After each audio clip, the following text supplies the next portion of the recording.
Խաղություն Աստծո ժողովուրդ։ Խաղություն ձեզ։ Աստվածաշատ օգնի բոլորիդ։ Մի փոքր ընդմիջումից հետո նորից սկսվեցինք մեր ծառայություններին, ինչ որ խնդիրներ կար, Աստված թող ձեզ շատ օգնի։ Գալիք նոր տարին, Սուրբ Ծնունդը, հավատքի, հույսի, սիրո տարի լինի, 26 թիվը։ Հարցերին պատասխանենք։ Հարցը այսպեսին է. Արկադի եղբայր ջան, ողջույն։ Մի հարց, որ գրված է Եփրատը երբ ցամաքի նշաններից մեկն է, որ Տիրոջ գալուստը մոտ է։ Միգուցե դա էլ հոգևոր կերպով դիտարկենք, այսինքն մարդկանց հավատքը կամ թե կյանքի ջուրն է ցամաքում։ Կանխավ, շնորհակալ եմ։ Ամեն, տնում ես հարց տվողը արդեն հայտություններ է ստանում իրանից։ Միգուցե կյանքի ջուրն է պակասելու վերջի ժամանակում, այսինքն մտածում ես հոգևոր սիրելի հարց տվող, փառք Տիրոջը ձեր համար։ Իհարկե, հենց հոգևոր ասա նշանակը։ Եփրատը այս աշխարհի սկզբից, որ Աստված ստեղծել է Եդեմի պարտեզը ոռոգելու համար 4 գլուխ էր բաժանվում, որից մեկը Եփրատն էր։ Մինչև այսօր միգուցե ես քանի անգամ ցամաքի նորից եղել է, նորից չգիտեմ, ինչ որ երկու գետերը արդեն չորացել են վաղուց, գիտությունը սենց է, էլի բանանը մնացել է Եփրատն ու չգիտեմ մի հատ կետ։ Հիմա Եփրատի մասին գրված է Աստվածաշնչում, ճիշտ է, ելը հաստատող։ Դրա համար խոսում ենք Եփրատի չորանալու հոգևոր իմաստի մասին։ Չէ՞ որ Աստվածաշունչը հոգի է։ Ես միշտ ասել եմ ամեն հաղորդումների ժամանակ ու միշտ ասելու եմ, որովհետև եթե մարմնավոր հասկանանք Աստվածաշունչը, մեր հավատքը իզուր է, մեր հավատքը կեղծավոր կլինի, մենք չենք կարող ապաշխարենք։ Գիրը միշտ մեզի կասի, դու մարմին ես, գործ ես մեղնել, Աստված բարի է կների։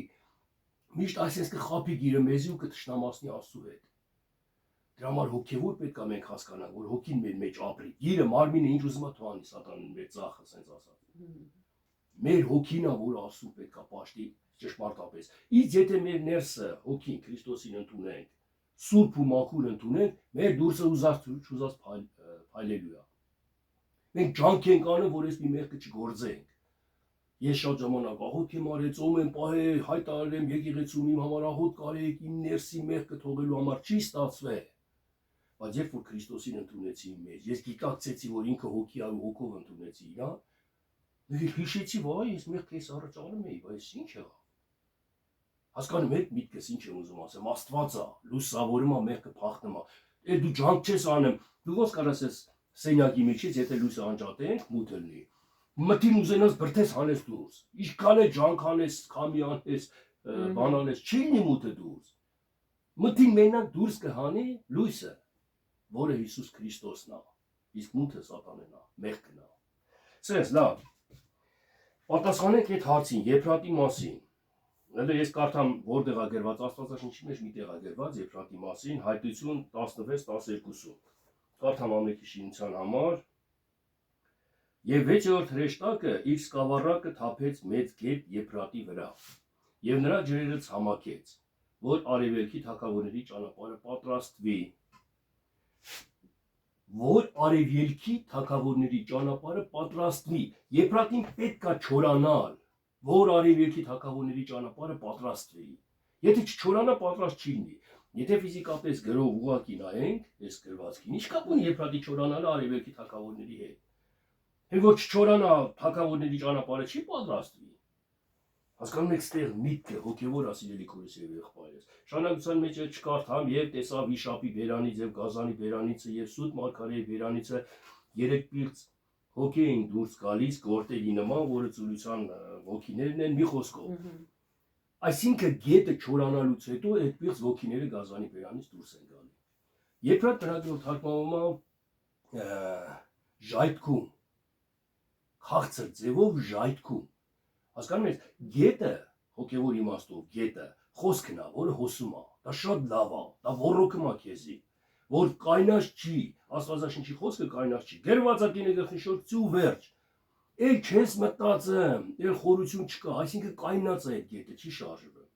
իսկ գետ հասկացողությունը շարժվում է,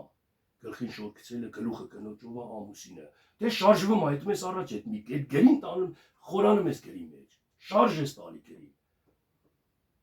Ծածկեր գլուխը ամուսին, ոնց ծածկեն, հրեշտակների հովքեր են, ինչ հրեշտակների համար, ինչա, ու սենց հոսում է այդ գետը, հայտություններ ստանալով հոսում է այդ գետը մարդու մեջ։ Հիմա այդ ժայթքում եւ քաղցր հասկացողությունը տեսեք, շատ ժամանակ մեր մեջ պետք է սա վերանա, որտեղ 6-րդ հրեշտակի փողը փչելուց հետո ցամաքեց գետը։ Իսկ մինչև փողը փչելը ես չգիտեմ, ելի խոսացել ենք ես 6 փողերի մասին, 6 գնիկների մասին, 7 ավելի ճիշտ, գնիկների մասին։ 6 օր արարեց Աստված, 7-րդ օրը հանգստացավ։ Հանգստի օրն է, այս 7 փուլեր են, էտապներ են, շրջաններ են, որը մեր կյանքի մեջ կատարվում է մինչև կատարելության հասնելը։ 6 փուլ կատարվում է մեր մեջ, մենք անցում ենք կատարում, շարունակում ենք, գնում ենք առաջ, 7-րդ փուլի մեջ հանգստանում ենք արդեն։ Ինչից ենք հանգստանում։ Մեղքից, մեղք գործելուց, չարությունից, մտնում ենք Տիրոջ հանգստի մեջ,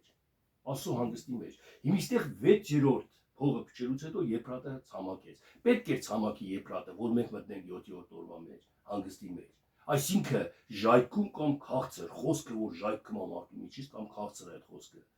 Ինչի համար ցամաքի։ Ինչի համար ցամաքի։ Ես այսօր ինտերնետով Facebook էր կարծեմ իրգունը քնելուց առաջ մի բան դերթեցի մերան։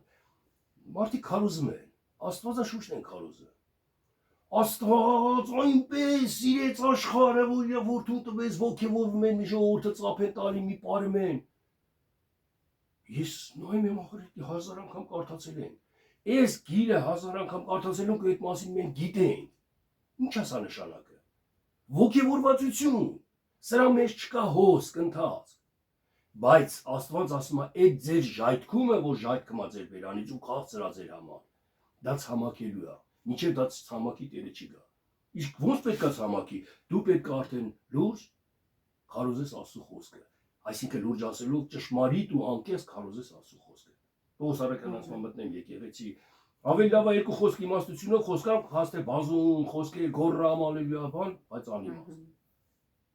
Հասկանում եք, սրա մասին է խոսքը, որ այսօր մարդիկ շատերին ես իմ մեջ մինչև այդ իրավիճակը չկատարվի, Եփրատը չցամաքի, չի գա, Տերը չի գա, հասկանում եք, հանգստի մեջ ես չեմ մտնի։ Որովհետև այդ ժայթքումն ու քաղցրը հաճելի է մարդկանց, ինձի դախոտ է բերեմ, օգուտ է բերեմ, ես հպարտանում եմ դրանով, իմ բառապաշարն ու նրա բառապաշարը հլնայի։ Ես նայում եմ մի քարոզ, որ բառապաշարով լավ մի հատ մարդ քարոզում է, խոսում է, շատ ուժեղ բառապաշար ունի, այս էմոցիաներով մարդկանց գրավում է։ Նայում եմ տակը հազարավոր դիտումներ, կոմենտարիաներ, եղբայր ջան ապրես, բան չի ասում այս եղբայրը, ասում, մի չկա այդ րոպեին, ես չեմ դատում մելան, ոչ էլ բան ասում եմ, զգում եմ դուրս չի գալի, բայց ես ասում եմ այն, ինչ որ ճշմարտությունն է, ինչ որ մեր մեջ պետք է դա կատարվի։ Ես որ ասում եմ մեր մեջ, նկատի ունեմ նաև իմ մեջ, ձեր մեջ, ամեն քրիստոնյայի մեջ։ Պետք է սա կատարվի։ Այն հպարտության, այն իրավիճակը, որ քո մեջ հպարտություն առաջացնում, պետք է ցամաքի դա։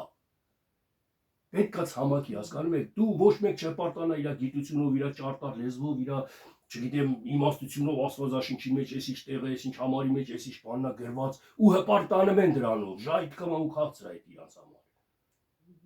Դա պետք է չորացնի Աստված, այսինքն դու քո մեջ Աստված պետք է դա չորացնի, որ դու լես անկեղծ ու մաքուր ուղիղ լես Աստծո առաջին։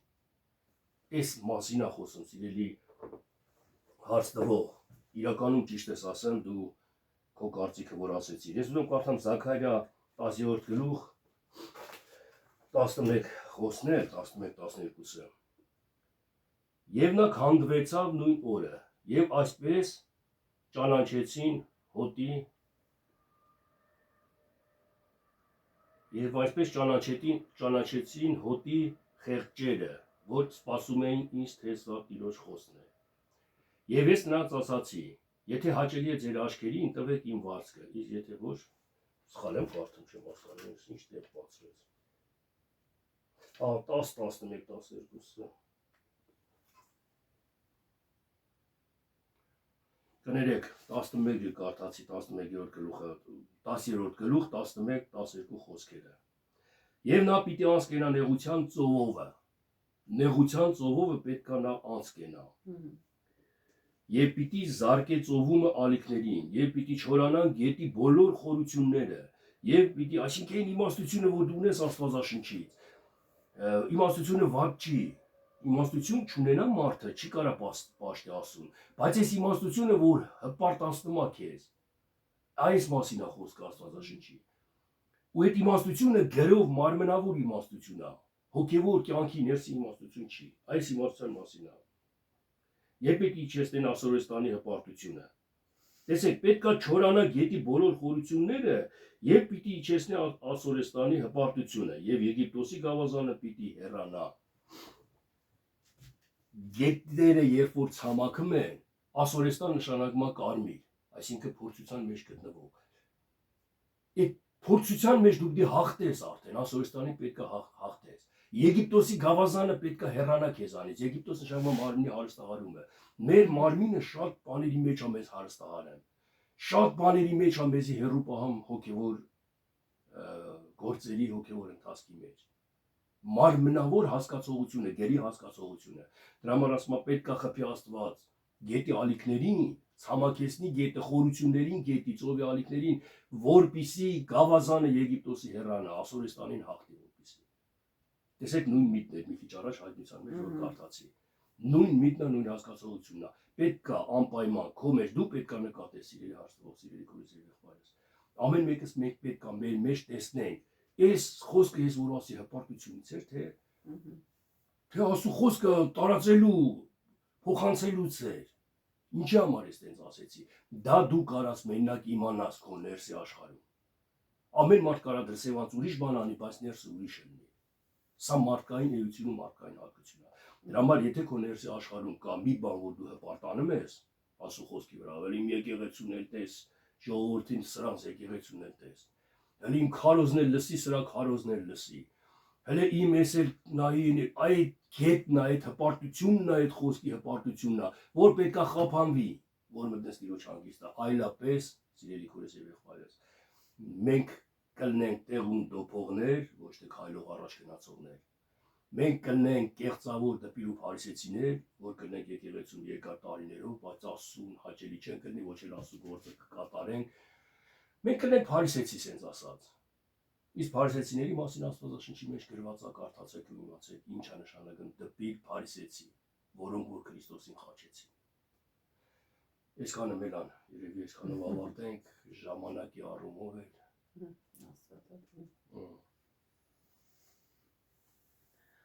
Մոտեցավ ավարտին, գրեք ձեր հարցերը, ինչ հարցեր կառաջանա, միգուցե նորից էլի հարցից հարց առաջանա։